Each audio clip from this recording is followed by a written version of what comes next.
Hello defence lovers. आज की इस वीडियो में बात करेंगे भारत के 5 फ्यूचर वेपन्स।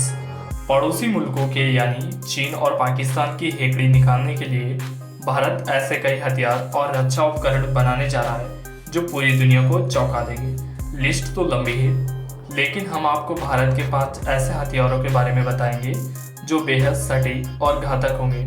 दुश्मन भी सरहद के इस पार कोई हरकत करने की नहीं सोचेगा, क्योंकि हथियार उसे नींद में भी नहीं आने देंगे। ये वो हथियार हैं जिन पर दुनिया के सभी बड़े देश काम कर रहे हैं। Number 1, hypersonic glide vehicle. Bharat hypersonic glide हथियार बना रहा है, उसका परीक्षण भी कर रहा है। रक्षा अनुसंधान और विकास संगठन स्क्रैमजेट का हाइपरसोनिक स्पीड फ्लाइट का सफल परीक्षण साल 2020 में किया गया था। इसे HSTDV यानी हाइपरसोनिक टेक्निकल डेमोन्स्ट्रेट व्हीकल कहते हैं। हाइपरसोनिक स्पीड फ्लाइट के लिए मानव रहित स्क्रैमजेट प्रदर्शन विमान में जो विमान 6126 से 12251 किलोमीटर प्रति घंटे की रफ्तार से उड़े उसे हाइपरसोनिक विमान कहते हैं। भारत के HSTV का परीक्षण 20 सेकंड से भी कम समय का था।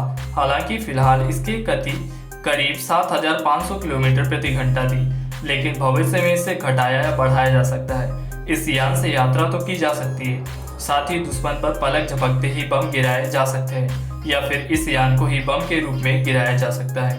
Number 2, BrahMos 2 hypersonic missile. रूस और भारत मिलकर ब्रह्मोस 2 हाइपरसोनिक मिसाइल बना रहे हैं। इसमें वही स्क्रैमजेट इंजन लगाया जाएगा जो इसे शानदार गति और ग्लाइड करने की क्षमता प्रदान करे। इस मिसाइल की रेंज अधिकतम 600 किलोमीटर प्रति घंटा होगी, लेकिन इसकी गति बहुत ज़्यादा होगी। यह मैक 7 यानी 8575 किलोमीटर प्रति घंटे की रफ्तार से दुश्मन पर धावा बोलेगी। इसे जहाज, पनडुब्बी, विमान या जमीन पर लगाए गए लॉन्च पैड से दागा जा सकता है। Number 3, direct energy weapons. Direct energy weapons DEV ऐसे हथियार होते हैं जो किसी खास प्रकार की ऊर्जा को एकत्रित करते पूरी तरह के ताकत और किसी एक टारगेट पर हमला करते हैं। इससे वह टारगेट या तो जल जाता है या फिर उसकी इलेक्ट्रॉनिक तकनीक, संचार सिस्टम, नेविगेशन प्रणाली आदि बेकार हो जाती है। इससे वह दिशा भ्रमित हो जाता है और अपने बेस से कनेक्ट नहीं कर पाता। DEV से 2 तरह के हमले किए जा सकते हैं, पहला लेजर लाइट और दूसरा इलेक्ट्रोमैग्नेटिक तरंगे। Number 4, naval ship borne unmanned air vehicle. भारतीय नौसेना अपनी जंगी जहाजों पर ड्रोन यानी अनमैन्ड एरियल व्हीकल NSUAV की मांग कई वर्षों से कर रही थी, जिसे पिछले साल केंद्र सरकार ने मंजूरी दे दी। अब भारतीय नौसैनिक जंगी जहाजों पर 10 नेवल शिप वार्म USAV तैनात की जाएंगी। इसके लिए सरकार ने करीब 13 करोड़ रुपए की मंजूरी दी थी। इससे पहले नौसेना ने 2 प्रेडेटर ड्रोन को लीज पर लिया था।